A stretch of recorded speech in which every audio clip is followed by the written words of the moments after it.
ഇന്ന് 2 തമിഴ്നാടൻ കറികളാണ് കേട്ടോ. ഇത് ചുണ്ടങ്ങയാണ്.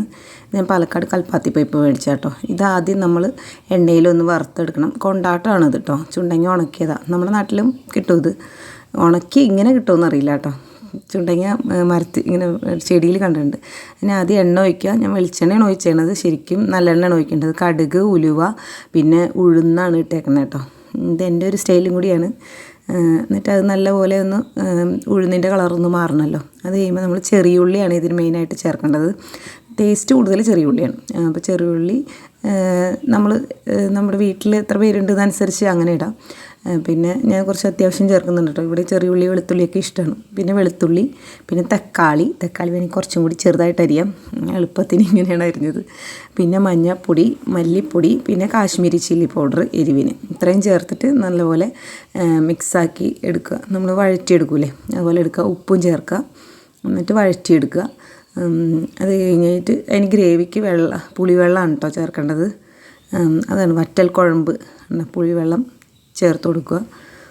നല്ല ടേസ്റ്റാണ് കേട്ടോ. ഞങ്ങൾ തിരുച്ചെന്തൂർ, ഏട്ടൻ്റെ ചേച്ചിയുടെ വീട് തിരുച്ചെന്തൂരാണ്. അവിടെ പോയപ്പോൾ ചേച്ചി ഉണ്ടാക്കി തന്നായിരുന്നു. അപ്പോൾ നമുക്ക് ഇഷ്ടമായി. അപ്പോൾ ഒന്ന് ട്രൈ ചെയ്യാമെന്ന് വിചാരിച്ചിട്ട് ട്രൈ ചെയ്ത് നോക്കിയതാണ്. അപ്പോഴും ഇഷ്ടമായി എല്ലാവർക്കും.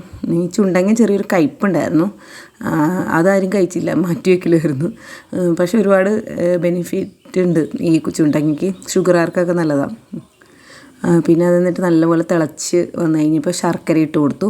അത് ബാലൻസ് ആവാൻ വേണ്ടിയിട്ട് ആ ചുണ്ടങ്ങയുടെ ഒരു ഇതുണ്ടല്ലോ. നല്ലപോലെ ഇതൊന്ന് തിളച്ച് കുറുകി വന്നു കഴിയുമ്പോൾ നമുക്ക് ഓഫ് ചെയ്യാം കേട്ടോ.